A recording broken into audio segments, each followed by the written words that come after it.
और प्रहार में बात करेंगे हम कोलकाता कांड की। कोलकाता में रेप और मर्डर केस का सच अब सबके सामने आने वाला है। उसको लाने के लिए सीबीआई ने अपनी लाई डिटेक्टर मशीन ऑन कर दी है, जो सच उगलवाएगी।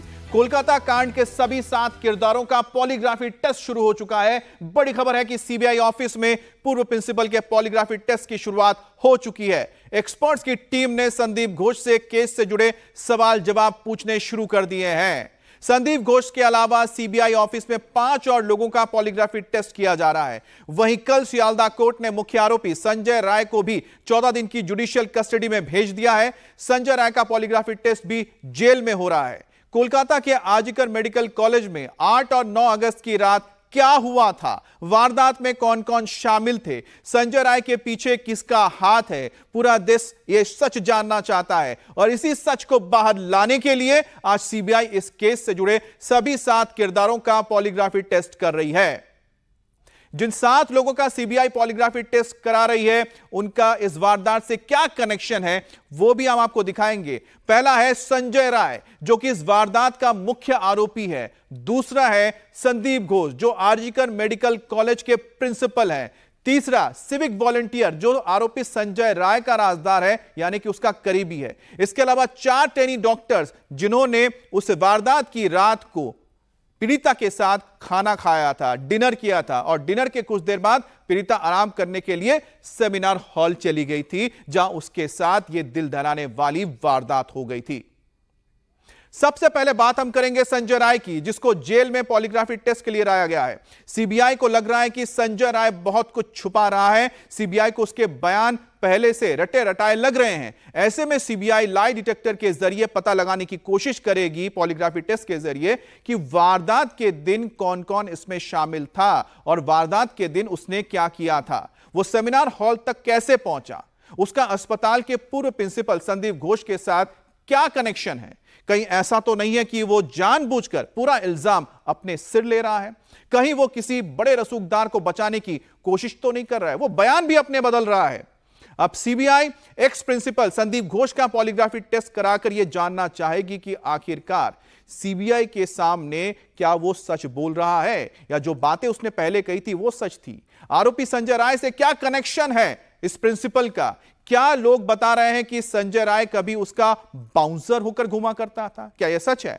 संदीप घोष से सीबीआई यह भी जानना चाहती है कि संजय राय को सेमिनार हॉल तक का एक्सेस कैसे मिल गया, वो वहां तक कैसे पहुंच गया। पॉलीग्राफी टेस्ट में घोष बाबू यह भी बताएंगे कि उनकी निगरानी में क्राइम सीन को सुरक्षित क्यों नहीं रखा गया, वारदात की एफआईआर दर्ज कराने में क्यों देरी की गई, पीड़िता के माता पिता को गलत जानकारी क्यों दी गई, और संदीप घोष के मोबाइल से कुछ डेटा डिलीट किया गया, वो डेटा क्या था, वो किसने किया, और उसकी मंशा क्या थी इसके पीछे। अब संदीप घोष के अलावा जिन 4 ट्रेनी डॉक्टर्स का पॉलीग्राफी टेस्ट हो रहा है, सीबीआई उनसे क्या जानना चाहती है, वो भी सुनिए।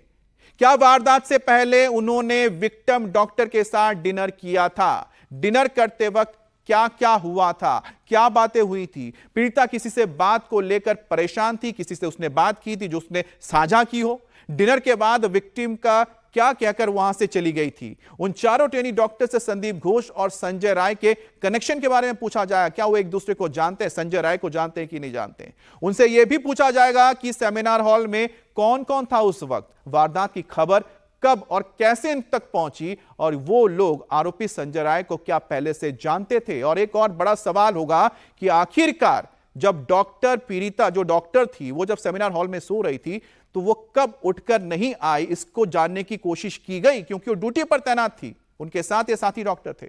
अभय पराशर हमारे साथ जुड़े हैं। अभय पराशर से हम जानेंगे इस बारे में। अभय, पॉलीग्राफी टेस्ट चल रही है, पॉलीग्राफी टेस्ट से बहुत सारे सवालों से पर्दा उठेगा, सच झूठ का फैसला हो जाएगा। इस वक्त सबसे पहले किसका पॉलीग्राफी टेस्ट चल रहा है, या फिर 7 का एक साथ ही शुरू किया गया पॉलीग्राफी टेस्ट?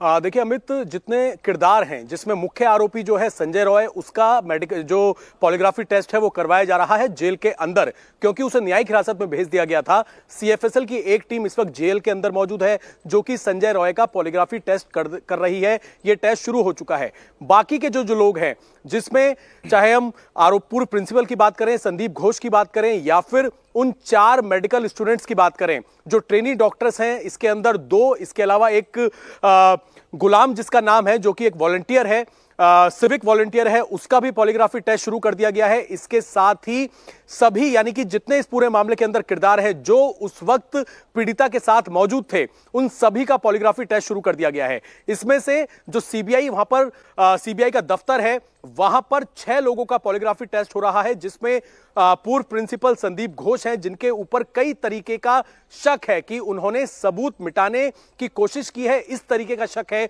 उनका वहां पर टेस्ट हो रहा है। इसके साथ ही वो ट्रेनी डॉक्टर्स हैं जो कि पीड़िता के साथ, जिन्होंने आखिरी बार डिनर किया था, जब पीड़िता ने यह कहा था कि वो सेमिनार हॉल के अंदर रेस्ट कर रही है, बाद में दूसरी जगह पर जो बाकी के ट्रेनी डॉक्टर्स थे वो वहां पर चले गए थे। इसी तरीके से एक सिविक वॉलंटियर था गुलाम, जो कि 3rd फ्लोर पर जाता हुआ नजर आया था, और संजय रॉय के साथ भी उसका उठना बैठना था, उसका भी पॉलीग्राफी टेस्ट शुरू कर दिया गया है। एक इंटर्न है, उसका भी पॉलीग्राफी टेस्ट शुरू कर दिया गया है। ये जो 4 लोग हैं, चाहे हम ट्रेनी डॉक्टर्स की बात करें, इंटर्न की बात करें, वॉलंटियर की बात करें, इनका टेस्ट इसलिए हो रहा है कि जब इनसे पूछताछ करी सीबीआई ने कई घंटे, तो इनके जवाब भी जो है वो सेटिस्फैक्टरी नहीं थे। ये बातों को घुमा रहे हैं, विरोधाभास इनके बयानों में था, क्योंकि कुछ जो ट्रेनी डॉक्टर्स हैं उन्होंने ये कहा कि जब इन्होंने डिनर कर लिया था तो उसके बाद वो लोग चले गए थे। तो क्या ये सही बोल रहे हैं, सच बोल रहे हैं? इन सभी चीज को जो बातें सामने आ रही थी, इन्वेस्टिगेशन को आगे जो सच जानने की सीबीआई कोशिश कर रही थी, अब वो सच सामने आएगा। लेकिन ये जो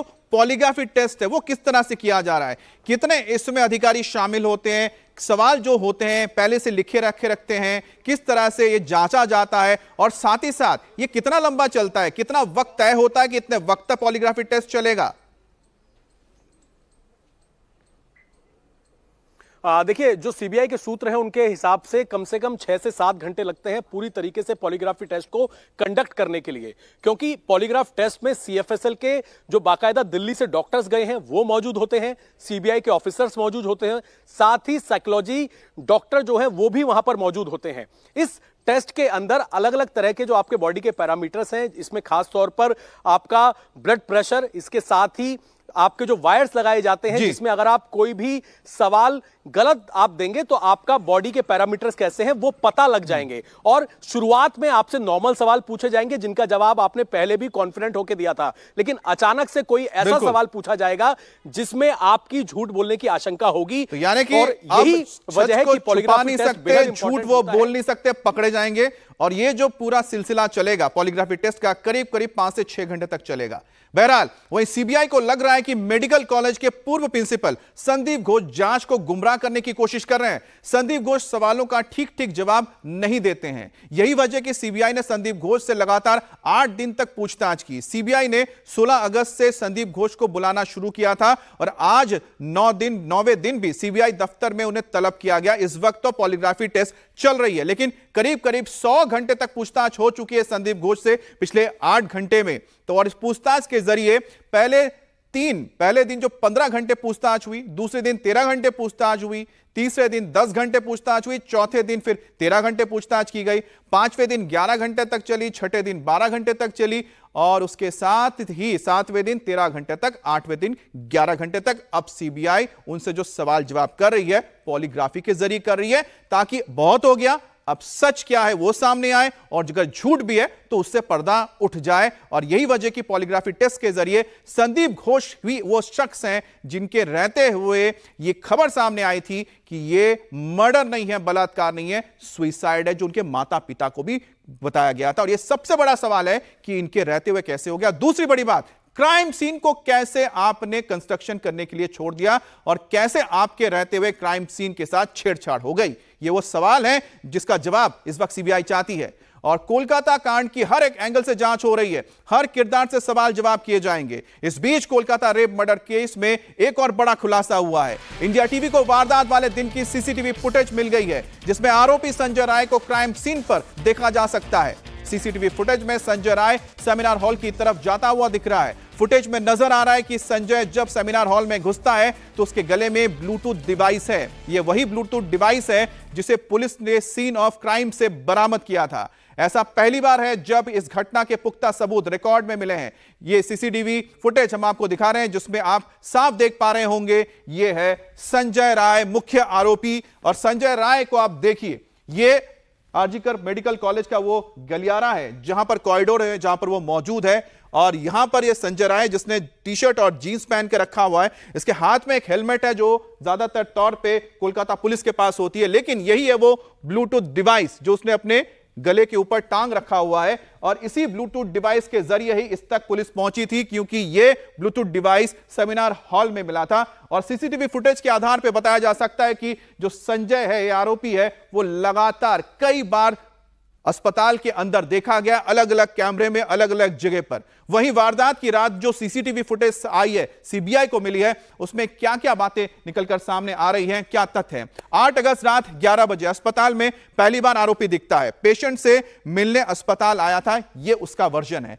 30 मिनट बाद अस्पताल से बाहर निकल जाता है और मरीज को संजय राय ने ही अस्पताल में एडमिट करवाया था। तो एक ऐसा तथ्य सामने आया है जो 8 अगस्त की रात को 11 बजे से जुड़ा हुआ है।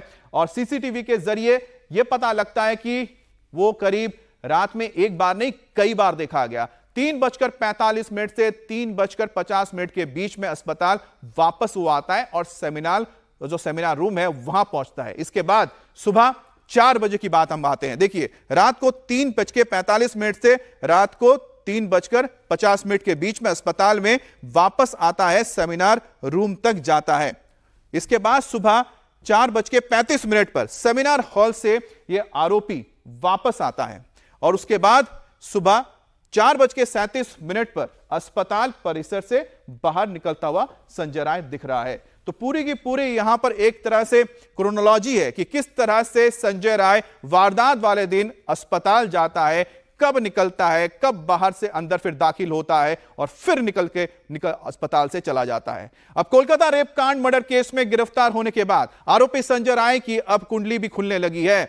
उसे लेकर रोज नए नए खुलासे भी हो रहे हैं। पड़ोसियों ने संजय को लेकर बेहद चौंकाने वाले खुलासे किए हैं और बताया जा रहा है कि संजय राय महिलाओं के साथ मारपीट करता था, उन्हें सेक्सुअली अब्यूज करता था, वो महिलाओं के प्रति हिंसक था, वो इलाके में लड़कियों के साथ छेड़छाड़ करता था। संजय एक नंबर का नशेबाज है, इस इलाके में उसकी दहशत भी है, उसकी हरकतों की वजह से उससे कोई बात तक नहीं करता है। और पुलिस के साथ संजय के जो रिश्ते हैं उसी के दम पर वो खुलेआम इलाके में दादागिरी भी करता था।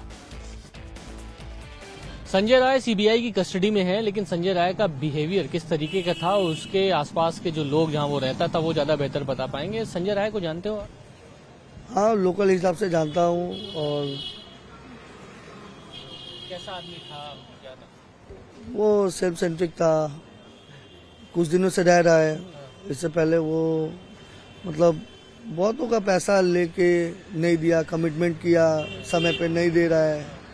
अब फिर फ्रॉड भी था, चीटर भी है और सेक्स के प्रति बहुत ही ईगर रहता था। मॉलेस्टेशन करना उसको अच्छा लगता था। छेड़छाड़ करता था क्या लड़कियों से? हाँ, इव टीजिंग करता था, टोंट करता था। हाँ, यहाँ पे अदर्स में मौका मिले तो करता था। डरता नहीं था क्या किसी से? क्या पुलिस में सिविल वॉलंटियर था इसलिए? डरता नहीं था, उसके अंदर गट्स था, गट्स था। पत्नियों को भी मारता पीटता था, अपनी पत्नी को? हाँ, वायलेंस में वो एक नंबर पे था। क्यों ऐसा क्यों? ये उसका नेचर था। नेचर था तो पत्नी को क्या बहुत मारता पीटता था? मारता पीटता था। जैसे ड्रंकर का कैसा बिहेवियर होता है, एक वायलेंट होता है, दूसरा क्रूएल नेचर का होता है, तीसरा दया नहीं, मर्सी नहीं दिखाता है। क्या मानसिक रोगी था क्या कुछ, आपको लगता है आप लोग? हाँ, मानसिक रोगी नहीं बोल सकते, पर वो मतलब नशे की लत उसकी बहुत ये था। वो अपना गुस्सा को कंट्रोल नहीं कर पाता था।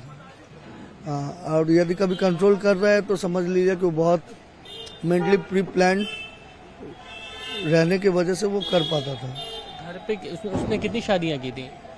मेरे इन्फॉर्मेशन में 2 से अधिक है। एक्यूरेट नंबर नहीं मालूम, अब कौन कितना शादी कर रहा है ये तो मेरा लुकआउट नहीं है। सबसे डिवोर्स क्यों हुआ?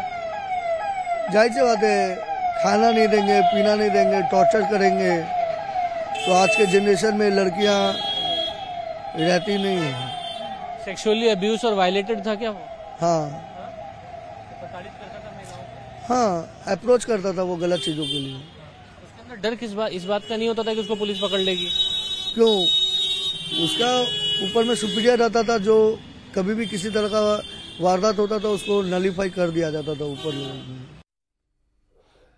वहीं पीड़ित लेडी डॉक्टर के माता पिता वारदात के बाद से ही अस्पताल प्रशासन पर गंभीर आरोप लगा रहे हैं, लापरवाही की बात कर रहे हैं। हमारे संवाददाता मनीष भट्टाचार्य ने पीड़ित परिवार वालों से बात की, तो सुनिए अस्पताल प्रशासन को लेकर माता पिता क्या क्या कह रहे हैं। 8:15 से हमसे रात 11:15 से उसको फोन किया था।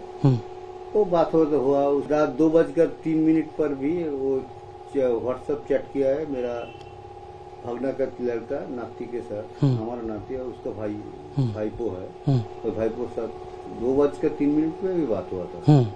उसका बाद क्या हुआ क्या नहीं हुआ, हॉस्पिटल इधर से तो बहुत दूर है, हम तो नहीं जानते। सुबह उसका माँ 8:30 बजे फोन किया था, हम घर में नहीं थे, शुक्रवार में सुबह में। तो जब फोन किया था लड़की फोन नहीं उठाया। 10:53 पर हम घर में जब आया तब मेरा फोन में फोन आया, आपका लड़की का तबीयत खराब है, आप लोग जल्दी चलाएंगे। हम लोग बार बार पूछे क्या हुआ क्या हुआ। वो लोग कुछ ऐसा कोई अच्छा बात नहीं बोला। उसके बाद फोन काट दिया। उसके बाद फिर हम फोन किया, क्या मेरा लड़की का क्या हुआ। वो बोलता है उसका तबीयत खराब है, हम इमरजेंसी में ले जा रहा है, और डॉक्टर लोग बोलेंगे क्या हुआ है, आपका डॉक्टर है क्या बोलेंगे हम, ऐसे बोला। उसके बाद लाइन कर दिया। हम लोग तो उस टाइम में हमको दिमाग खराब हो गया, जल्दी जल्दी कर रहा था, गाड़ी में बैठा। फिर फोन आया कि आपका लड़की सुसाइड कर दिया। हम असिस्टेंट सुपर बोल रहा है जो आपका लड़की लगता है सुसाइड कर दिया। तो उसका मान रोने लग गया। हमको तो अंदर में क्या हो रहा चल रहा था हम तो नहीं बता पाएंगे। ये दोनों फोन किसके आए थे? पहला फोन डिपार्टमेंट में किसने किया था? जो जिसके साथ बात हुआ एक ही लड़की है, असिस्टेंट सुपर ही है। Assistant super. उसका बाद हम लोग जा रहा था, 2 मिनट 10 बाद एक आदमी ने फोन किया था, आप लोग आ रहा है? मैं आ रहा है। ठीक है जल्दी आ जाइए। उसके बाद हम लोग तो पहुंचे उधर 12 बजे 12 बजे 5-10 मिनट से पहुंचा। अंदर में ले गया हमको डिपार्टमेंट में। डिपार्टमेंट के जाके हम बोला हम पहले लड़की को देखेगा। वो लोग बोलते नहीं इधर बैठिए, दादा तो चल रहा है। और किसी ने हमको इधर ले जाए, उसको इधर ले जाए, ये सब चल रहा था।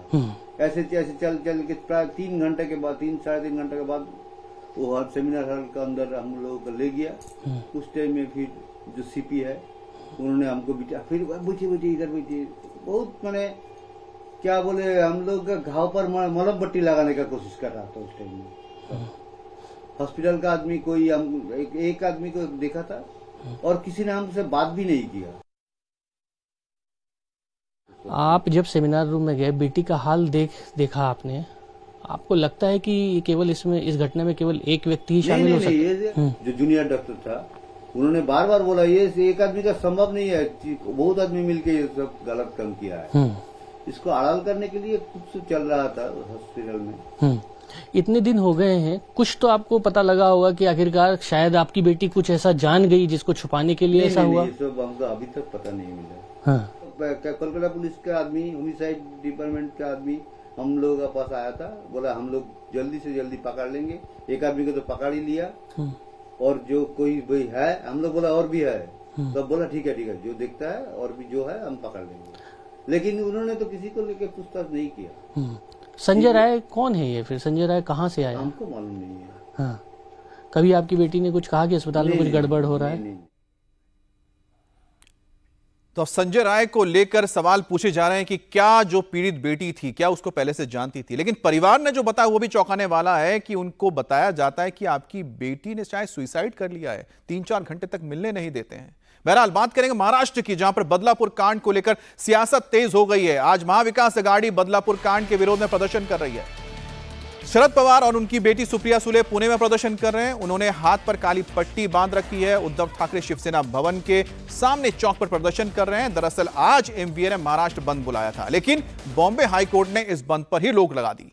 लेकिन आज एमवीए के नेता काली पट्टी बांधकर बदलापुर कांड को लेकर अपना विरोध जता रहे हैं। और 3 तस्वीरें आप देख रहे हैं। शरद पवार इस वक्त मौजूद हैं अपने नेताओं के साथ पुणे में। तो दूसरी तरफ काली पट्टी बांधकर यहां पर विरोध किया जा रहा है। उद्धव ठाकरे नजर आ रहे हैं जो मातोश्री यानी शिवसेना भवन के ठीक सामने हैं और सुप्रिया सुले भी इस प्रोटेस्ट में शामिल है पुणे में। क्या आज पीसफुल बंद की हमने घोषणा की थी, आर्थिक व्यवस्था की बात करते हैं, महिला की न्याय व्यवस्था की कौन बात करेगा, प्राथमिकता कौन देगा? आज कौन गया था मुंबई हाईकोर्ट में इस पे पाबंदी लगाने को? मुंबई हाईकोर्ट गया होम मिनिस्टर का पिट्ठू एडवोकेट, और मैं ये खुली चुनौती देती हूँ कि वो जो पेट एडवोकेट गया था ये रोकने के लिए बंद, वो महिला विरोधी है। भारतीय जनता पार्टी हो, ये खोखे सेना हो, ये लोग सब महाराष्ट्र विरोधी हैं, महिला विरोधी हैं। इसलिए आज हम लोग को मजबूर किया गया है कि हम लोग सड़कों पर उतरें और महिलाओं के लिए न्याय मांगे। और मुंबई में उद्धव ठाकरे के विरोध प्रदर्शन में तमाम कार्यकर्ता काली पट्टी बांधकर इकट्ठा हुए हैं और शिंदे सरकार के खिलाफ ये हल्ला बोल रहे हैं। शिवसेना भवन पर हो रहे विरोध प्रदर्शन में हिस्सा लेने के लिए मुंबई भर से महिलाएं इकट्ठा हुई है। ताई, आप कहां से आई है और क्या कहना है आज आपका? हम चेंबूर के अणुशक्ति नगर विभाग से आए हैं। विधानसभा हमारा अणुशक्ति नगर विभाग है। यहाँ से आज हम यहाँ पर शिवसेना भवन पे आए हैं। ये जो सरकार की जो मनमानी चालू है और ये जो सरकार जो काम नहीं कर रहा है ठीक तरीके से, आज आप देख रहे हैं कि आए दिन इस महाराष्ट्र में, इस मुंबई में आए दिन कुछ ना कुछ कहीं ना कहीं पर किसी न किसी कोने पर घटना घट रही है।